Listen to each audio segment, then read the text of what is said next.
Hello, this is Mike Fish, broker for Minnesota Real Estate and Management. And today we're going to briefly talk about evaluating a house for sale. No doubt it's a number one lead generation that all brokers use. What is my house worth? What would I get if I sold it today? And here's my short answer. Your house is worth what one person is willing to pay for it.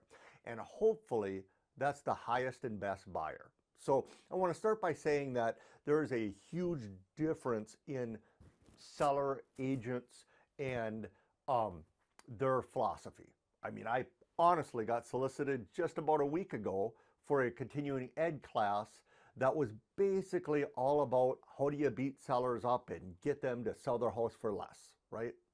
And that's all part of it as far as the market is going to decide what your house is going to sell for. But the reality is our job as a seller agent, in my opinion, is to get it in front of thousands of people as fast as possible in the best light.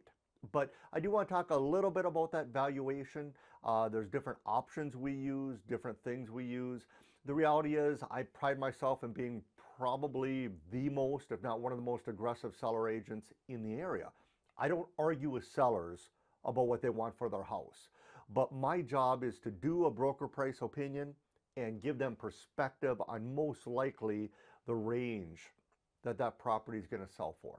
Now, over the last several years, we've seen some crazy times, and though it started to slow down a bit, there were years when we were averaging, I was averaging anyway, 140 to 160% of county assessed market values. So certainly we've been in a great market for several years, slowed down a little bit, and that's always part of what we want to consider when we're looking at these things. So I think everybody knows we pull comparables, right? We're pulling what's sold, what's currently on the market, what's pending.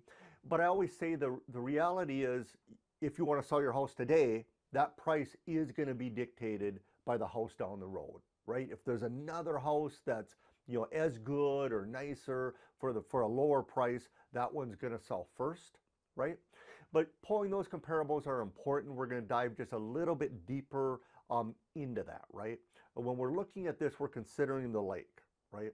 No doubt at all, some lake like Gull Lake is going to bring a higher price than many other lakes for the same house, and I think obviously everybody knows that. We're looking at the shoreline, the quality of the shoreline. We're looking at the layout of the lot, the access of the lot, of course, the square footage, the layout of the home, and probably the number one factor, the bedrooms, the bathrooms, the age. We're also looking for updates. Recently put one up that might have seemed a little aggressive from a distance, but we always list all of the updates, and they did an addition, and they put on over $260,000 onto the property over the last few years. So the price was very fair, because when you're looking at online stuff like Zillow and things like that, they can't take any of these things into consideration, right? We're looking at those outbuildings, condition of the outbuildings, making sure, the septic and well is in compliance, or does that have to be upgraded?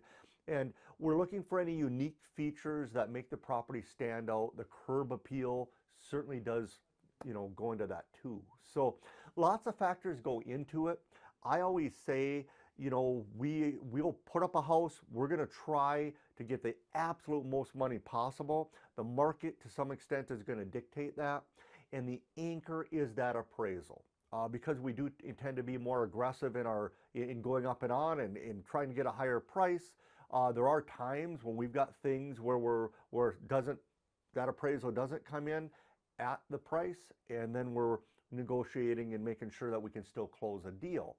But I don't take that as a negative. I take that as a positive, that we're selling lake homes for the absolute most money we possibly can. And also keep in mind, we've got unique strategies to target folks that aren't in the area and out of state.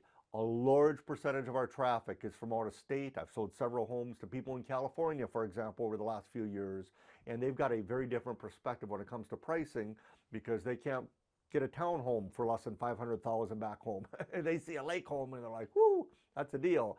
So especially because of out-of-state pressure, that has a lot to do with our market at this point too. So reach out anytime. We'd love to take some time to look at your property and tell you what we think we could sell it for.